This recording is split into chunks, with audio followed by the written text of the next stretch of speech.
자, 안녕하십니까. 저는 영남대학교 기계공학부에 근무하는 김재웅입니다. 열 변형에 관한 강좌를 하고자 하는데요. 이 열 변형은 열 응력과 동반해서 일어나는 현상입니다. 따라서 이 이전에 제가 강의한 열 응력 1, 2, 3, 4강을 먼저 듣고 이해하신 다음에 이 열변형 강좌를 듣는 것이 바람직하다, 이렇게 말씀을 드릴 수 있겠습니다. 그래서 이 본 열변형 강좌에서는 열변형의 생성과 역학적 거동에 대한 설명으로 바로 들어가도록 하겠습니다. 우리가 이 이제 맨 좌측에 있는 삼봉 모델에 대해서 모두가 그 평형 상태, 즉 초기 상태에 있어서 아무 응력이 가해지지 않은 상태에 있는 상황이고요.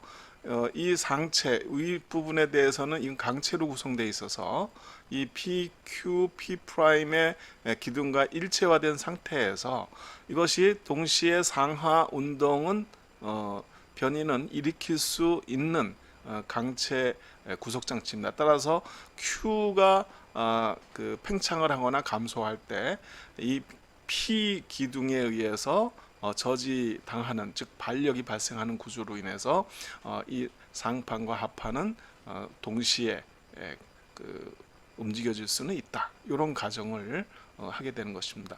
이 상태에서 이제 Q 컬럼의 기둥에만 가열을 했을 경우 어떻게 되겠느냐 하는 부분인데, 가열에 의한 열팽창이 일어나죠. 열팽창에 의해서 이것은 위 강체를 들어 올리려는 방향으로 힘을 가할 것입니다. 그때 이 기둥 Q는 압축 응력을 받습니다. 열 응력으로서. 자, 그런 상태에서 이 양쪽의 기둥은 이 가운데 기둥이 늘어나려는 것에 대해서 생기는 이런 이 상부로 향하는 힘을 다시 이 P 기둥에서는 잡아당기는 방향으로 그 힘의 균형을 위해서 균형을 이루기 위해서 작동을 하게 되죠. 반력이 작동하는 것입니다. 따라서 이 부분은 이 상판이 들려지는 방향으로 어느 정도 이동을 하려고 하기 때문에 이 P 기둥 자체는 인장 응력을 받는 상태가 됩니다. 따라서 양쪽은 인장 응력을 받고 이 기둥 자체는 압축 응력을 받는다. 그러면서 그 팽창력에 의해서 둘이 이 절충되는 상황에서의 이런 변이가 발생을 하게 되는 것이죠. 그래서 이제 팽창하려고 하니까 아무래도 초기 상태보다는 좀 높아지는 방향으로, 즉 늘어나는 방향으로의 변이가 생길 것입니다. 자, 이런 상태에서 이것이 탄성 범위를 지나서 그 소성 변형 범위까지 넘어갔다가 다시 냉각을 하는 경우를 생각해 보겠습니다. 좀 전에 그 탄성 범위 내에서만 팽창을 했다고 한다면, 다시 냉각한다면 원위치 상태로 돌아가겠죠. 하지만 여기서 소성 변형률이 생긴 상태라고 한다면 상황은 달라집니다. 즉 냉각을 하게 되면은 소성 변형이 일어났기 때문에 원래 자유로웠다고 늘어난 길이 비해, 자유로웠을 때 늘어난 길이 비해서 그만큼 줄어든 상태라는 얘기입니다. 압축 소성 변형률이 생겼다는 것은 줄어들었다는 뜻입니다. 따라서 이것이 냉각될 때는 원래의 평형 상태 길이를 지나서 더 수축하려고 하겠죠.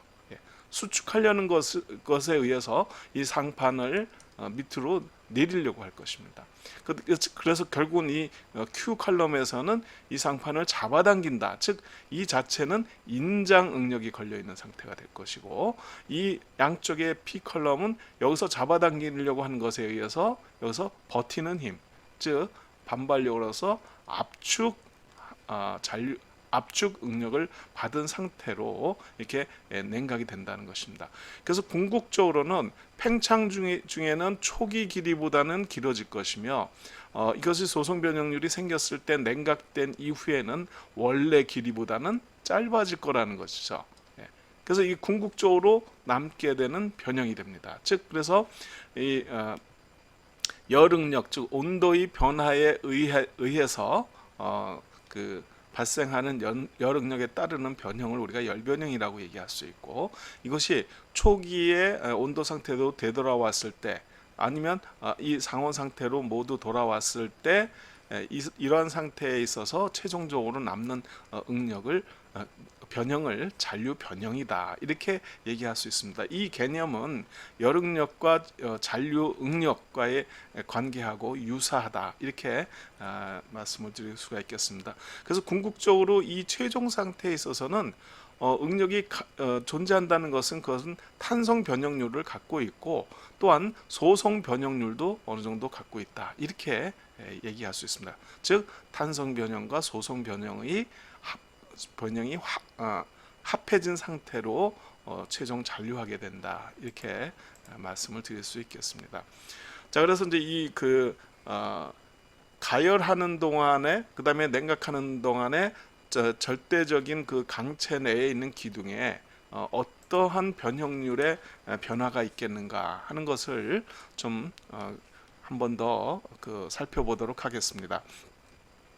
자, 가열 중에 변형률의 변화입니다. 가열은 0도에서 600도까지 가열했다가 0도로 다시 냉각시키는 과정을 이렇게 조사해 보도록 하겠습니다.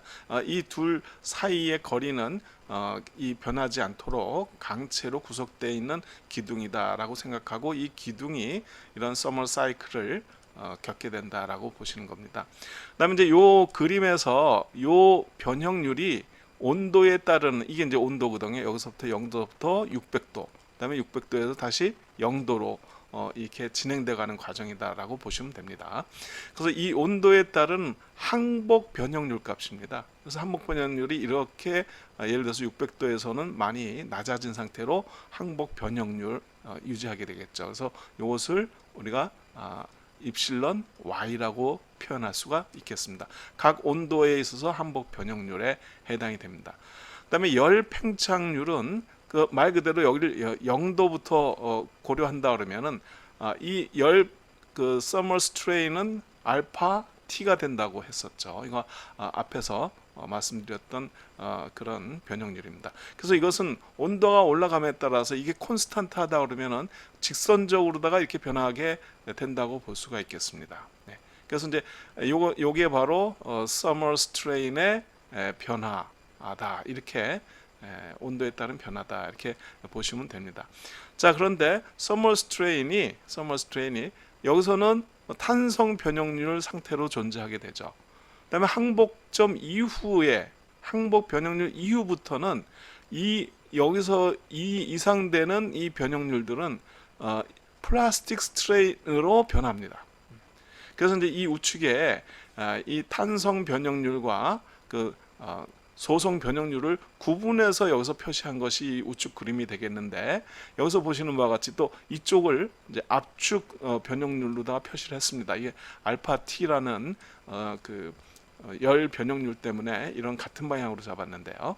자, 그래서 탄성 변형률은 이런 상태로, 그다음에 여기서는 항복 변형률에 이를 때까지는 직선적으로 이렇게 알파 T의 선과 평행하게 올라가다가 이 이후부터는 소성 변형률이라고 했습니다. 그래서 여기서부터는 이제 소성 변형률이 생성이 됩니다. 알파 T의 기울기로 그대로 이렇게 이루어지는 것이죠. 정확하게 표현하면 이건 알파 T 마이너스 입실론 Y가 되는데, 이 기울기는 알파 T 값에 해당되는 증가율을 보이게 됩니다. 따라서 탄성 변형률은 항복 변형률까지가 최대가 되겠고, 나머지 성분들이 이 소성 변형률로 쌓이게 됩니다.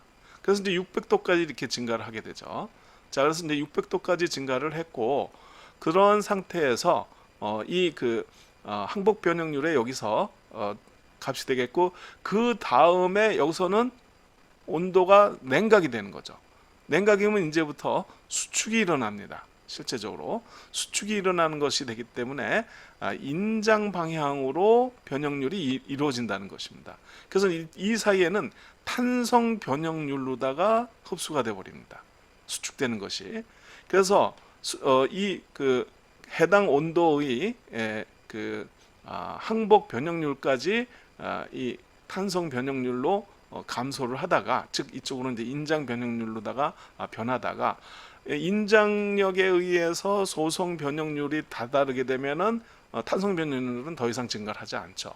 반면에 그때부터는 소송 변형률보다 더 큰 수축이 일어난다면, 알파티만큼의 수축이 일어난다면 그 나머지 부분들은 소송 변형률로다가 다시 인장 소송 변형률로다가 이렇게 변하게 되는 것입니다. 즉 그래서 이 과정에 있어서는 이게 지금 압축 소송 변형률이 증가하는데, 압축 소송 변형률이 워낙 크게 형성되어 있기 때문에 거기로부터 인장 소송 변형률이 증가됨에 따라서 이 압축 소송 변형률이 감소로 나타나는 것이 되겠죠.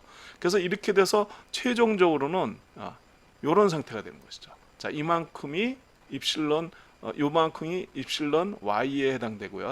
0도일 때요. 그다음에 이제 내려온 이 차이만큼의 소송 변형률이 남게 됩니다. 그래서 이 소송 변형률이 남은 것은 압축 소송 변형률이 되는 거죠. 인장을 하는데 이 구간 동안에는 탄성 변형을 했기 때문에 이만큼 미처 완전히 소송 변형률을 상쇄시키지는 못하게 됩니다. 반면에 탄성 변형률로서 이렇게 남게 된다. 이게 이제 변형률의 과정이에요. 그래서 이것이 600도까지 올라갔다 내려온 다음에 이 내부에는 이런 플라스틱 스트레인이 이제 압축 플라스틱 스트레인이 남게 되고, 또한 입실론 y에 해당되는 일레스틱 스트레인이 이 내부에 존재하게 된다. 그래서 이때의 시그마는 2 곱하기 입실론 y 일레스틱, 즉 이것은 y 값, 즉 인장, 이건 인장이라고 그랬죠. 이쪽 방에 인장 그 응력이 인장 항봉 응력 수준의 그 응력이 최종적으로 남게 된다. 이런 해석이 가능한 것입니다. 그래서 이제 이 관점에서는 우리가 바라봐야 될 것이 이 플라스틱 스트레인, 압축 플라스틱 스트레인이 생성되는 거하고 최종 잔류하고 있는 것은 인장 그 탄성 스트레인, 즉 인장 항복 변형률 상태로도 남게 된다라는, 이것이 이제 변형을 일으키는 성분이 된다, 이렇게 말씀을 드릴 수가 있겠습니다. 자, 그래서 이 삼봉 시스템에 대해서 우리가 이 과정을 다시 한번 생각을 해본다 그러면, 삼봉 과정 중에서 이 센타봉이 A, B, C의 가열 과정과 C, D, E의 냉각 과정을 거칠 때의 상황을 다시 한번 살펴보도록 하겠습니다. 이 그림에서 나타내는 이 과정은 열응력의 생성 과정, 해석 과정에 있어서 사용했던 그림하고 동일해요. 그중 여기서 스트레스가 생성되는 그 과정을 설명을 드렸고, 이제 지금 현재 우리가 열 변형 관점에서 바라볼 땐 이 과정 중에 일어나는 변형률, 탄성 변형률과 소송 변형률, 그다음에 탄성 변형률의 회복과 또 소송 변형률의 회복, 이렇게 이 과정들에 일어나는 상황을 보고자 한다, 이렇게 이야기할 수가 있겠습니다. 그래서 이 부분에 응력이 변화하는 이 값들의 변화에 대해서는 지난 열응력 강좌에서 다시 한번 확인하시면 도움이 되겠다, 이렇게 말씀드릴 수가 있겠습니다. 자, 그래서 이 과정 중에 AP 과정은 탄성 변형 구간입니다. 그래서 이때는 탄성 변형 구간이 탄성 스트레인만 존재하게 되겠죠. 탄성 스트레인이 각각 이렇게 그 형성이 되게 된다. 그래서 이제 우리가 미들 그 컬럼에 있어서의 중앙 봉에 있어서의 그 거동을 살펴본다 그러면 이제 이 값을 추적해 나가면 되겠죠. 그래서 AP 관계는 이렇게 되고요. BC 간에 있어서는 이 플라스틱 스트레인이 그 앞에서 유도된 그 값 그대로입니다. 그래서 여기서는 이 일레스틱 스트레인하고 서머 스트레인의 이런 차이값만큼 플라스틱 스트레인이 생긴다라고 말씀드린 내용이 그대로 수식화해서 표현된 것입니다. 따라서 이제 이 상태에서의 시점에 있어서의 플라스틱 스트레인이 이렇게 표시가 될 수 있고, 여기까지 이렇게 이 증가가 일어난다라는 것을 설명드릴 수가 있게 되죠. 그다음에 이제 CD 이 과정에서 CD라고 하는 것은 탄성 변형 영역입니다. 이 구간 동안에는 소송 변형률은 변함이 없어요. 그래서 이 구간 동안의 소송 변형률은 이 C 포인트에 있었을 때의 소송 변형률을 그대로 유지하고 있는 상태에서 탄성 변형률만 압축 탄성 변형률에서 인장 탄성 변형률로다가 변해가는 그 과정이 되겠습니다. 그래서 이것이 이 항복점이랑 만나게 되면 다시 여기서부터는 인장 소송 변형이 일어나는 구역입니다. D는 인장 소송 변형이 일어나는 구간이고 인장 소송 변형률이 형성되겠죠. 그거는 이제 인장 소송 변형률은 여기서의 그 위치에 있어서의 소송 변형률이라고 하는 것은 기존에 그 C 포인트에 있었을 때에 비해서 현재의 이 수축에 의한 양만큼의 그런 그 차이만큼, 그다음에 일라스틱 스트레인을 뺀 그만큼의 소송 스트레인이 인장 스트레인으로다가 만들어지게 되죠. 그래서 그걸 추적한 것이 이 센타봉의 그 플라스틱 스트레인이 형성돼가는 과정이다. 그래서 이것이 0도까지 다시 되돌아왔을 때의 소송 변형률이 최종 변형률이 됩니다. 그것은 또한 이 상태에 있어서의 탄성 변형률, 항복 변형률이죠. 그 두 가지가 남게 된다 하는 것을 다시 한번 수식으로다가 표시한 것입니다. 자, 이와 같이 열 변형은 탄성 변형률과 소송 변형률의 이런 합해진 상태로 열 변형량이 결정이 되고 궁극적으로 최종적으로 잔류하는 변형까지 생기게 된다라는 점을 설명드릴 수가 있겠습니다. 열 응력을 미처 듣지 않고 이 열 변형 강좌를 들으시는 분에 대해서는 이런 열 변형이 어디에 사용되는가 하는 점을 궁금해하실 텐데, 먼저 이 열 변형 아울러서 이제 열 응력도 같이 생성이 동반되는데 이것을 응용하는 응용 공정들이 있습니다. 즉 열박음, 즉 어떤 고정하고자 하는 물체를 조립을 할 때 지난 시간에 예를 든 것이 절삭 공구를 지지하는 공구 지지대 또는 쉔크라고 얘기하는 이 부분에 조립을 할 때 이거를 나사 조립을 하게 된다 그러면은 이 구조물이 살두께도 두꺼워야 되고 이 볼팅에 의한 이런 그 부피가 많이 차지하기 때문에 헤드가 커져요. 부피가 커진다. 그래서 이것을 비교적 가늘게 해서 이 공구를 NC 머신에서 사용하는 공구를 조립할 수 있다면 이것이 가공 중에 간섭도 받지 않고 또 보다 견고하게 이 공구를 클램핑할 수 있다. 그 조립하는 과정에 사용하는 것이 그 열박음입니다. 즉 이 지지대를 가열을 하게 되면은 이것이 이제 이렇게 벌어지게 되죠. 이 안에 고정이 되고자 하는 구멍 홀이 넓어지게 된다는 것입니다. 여기에 공구를 삽입한 후에 조립한 후에 냉각을 시키게 되면 이것이 수축을 하면서 이렇게 클램프가 되는 것이죠. 이게 이제 열박음입니다. 이제 여러 조립 과정에서 이건 이제 영구 조립하는 경우가 대부분인데 또 경우에 따라서는 이것이 또 가열을 통해서 또 분해하는 경우도 혹간 있습니다. 이것이 바로 슈링크 핏이라는 공정이에요. 또 한 가지는 이제 곡면 가공, 조선업에서 많이 사용하는 건데 큰 배의 이런 몸체, 즉 헐에서 자유곡면 부위가 있습니다. 복합 곡면이라고도 얘기하죠. 이런 경우에는 롤러를 이용한 그 변형을 유도하기가 어렵겠습니다. 단순한 원통형이 몰라도. 그래서 이런 것을 복합 곡면이라고 하는데 이런 경우에 가열을 했던 냉각을 반복적으로 실시하면서 어떤 이런 곡면을 만들 수가 있습니다. 그걸 이제 선형 가열법이라고 얘기하는 이 방법이 있고요. 비교적 두꺼운 부재에 대해서 이 선형 가열법을 사용하고 얇고 소형인 어떤 가공에 있어서는 이 곡면 가공과 같은 원리인데 레이저 빔을 이용을 해서 이걸 원하는 형상으로다가 변형시키는 가공법도 있습니다. 그것을 레이저 포밍이라고 그러죠. 이것은 다분히 열 변형을 응용한 기술이다, 이렇게 말씀을 드릴 수가 있게 되겠고요.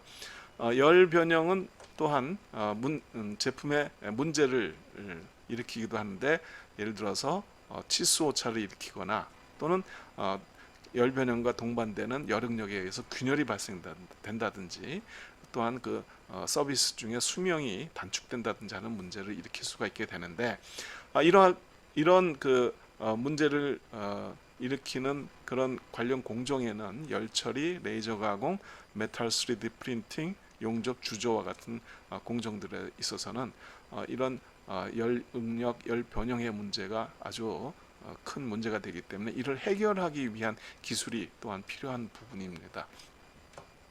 자, 그래서 우리가 열 응력과 함께 열 변형에 관한 기초적인 내용, 기본적으로 어떠한 과정으로 생성되는가에 대한 설명을 마치도록 하겠습니다.